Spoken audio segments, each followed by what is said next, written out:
Hello and welcome to The Explainer. So, what if I told you there's a financial system out there worth more than 75% of the world's entire economy, and it's all operating just out of sight? Today, we're pulling back the curtain on this shadow world and its massive impact on all of us.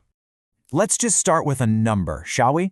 $63 trillion. That was the estimated value of all the financial assets held by what we call the shadow banking system back at the end of 2022. Now, to put that into perspective for you, that's more than 3/4 of the entire world's GDP. It's all moving around in a system that runs parallel to the traditional banks we use every single day. But how on earth did this system get so huge? And what does it actually do? Well, that's exactly what we're here to find out. So, let's dive in.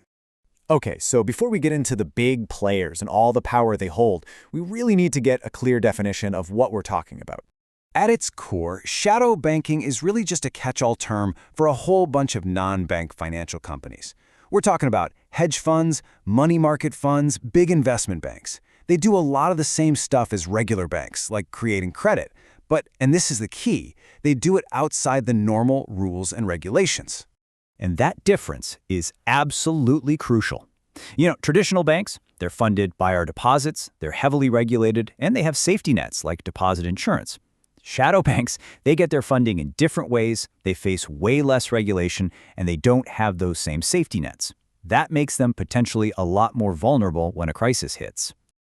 A really key process here is something called securitization. So instead of a bank holding on to your loan, they originate it, let's say it's a mortgage, and then they sell it off. That loan then gets bundled together with thousands of others, and these pools are turned into financial products, or securities, which are then sold to investors. This whole originate-to-distribute model is how shadow banking keeps money flowing through the system. So you might be asking, why go through all this incredibly complex financial engineering? Well, the main driver is something called regulatory arbitrage, which is really just a fancy way of saying they're finding clever ways to do banking without all the expensive rules. Now, this can make credit cheaper, for sure, but it also cranks up the risk. To make all this a little less abstract, let's look at the biggest player in this entire space, a company that sits right at the very heart of the global financial system, BlackRock. The BlackRock story really starts with its CEO, Larry Fink. After losing $100 million at his old firm because of a bad bet on interest rates, he became completely obsessed with risk. So in 1988, he co-founded BlackRock with one core mission: build a firm that was all about sophisticated risk management.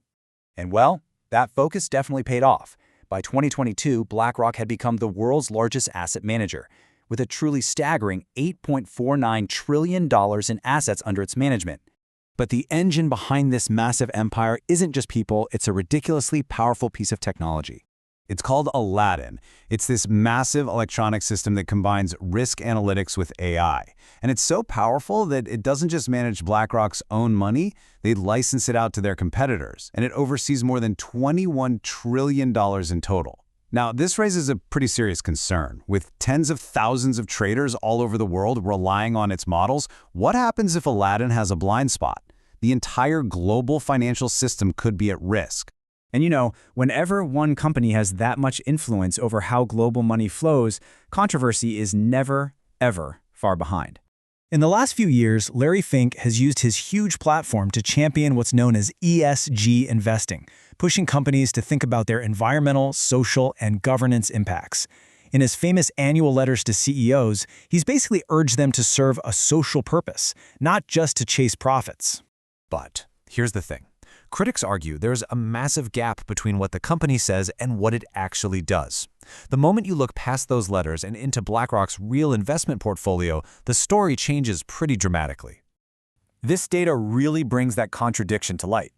Despite all the strong talk on climate, a 2023 report from the NGO Urgewald shows that BlackRock is the world's second largest investor in fossil fuels.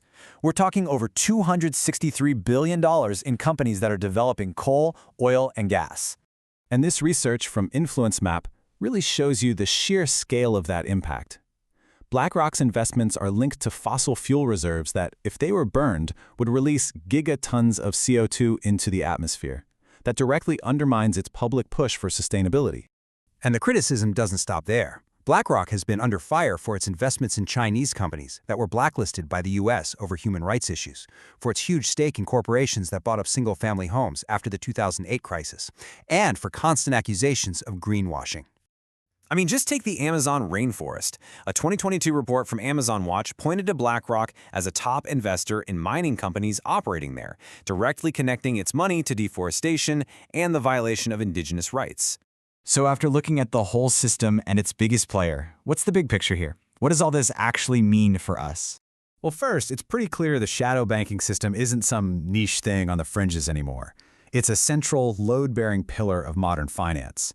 And it operates with a kind of complexity and a lack of oversight that just sets it worlds apart from traditional banking. And right at the heart of this whole system, you've got giants like BlackRock, who have just immense power.